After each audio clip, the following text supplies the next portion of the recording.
En principio ni siquiera tenían mascarillas, que se tuvieron que poner manos a la obra para que se pudieran proteger las costureras de todo Nou Barris. Os enseño esta mascarilla, como esta han estado trabajando mucho tiempo hasta que les llegaron los materiales que no sé si todavía tienen suficientes para poderse proteger frente al virus. Muchos de ellos se han contagiado.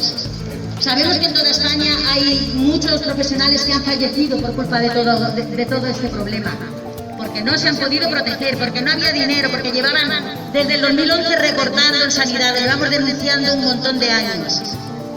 Han seguido recortando, ha llegado una pandemia y nos ha dado un bofetón en la cara de realidad. No hay recursos suficientes.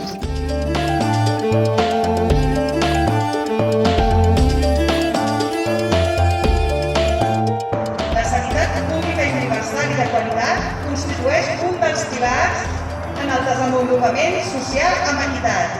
Només la unitat i mobilització de treballadors i usuaris de la sanitat, víctimes tots ells de les retallades i repagaments, pot aturar aquesta maniobra. Continuem convertint la sanitat pública en el seu negoci. Torneu-nos-ho tot, o vaga general.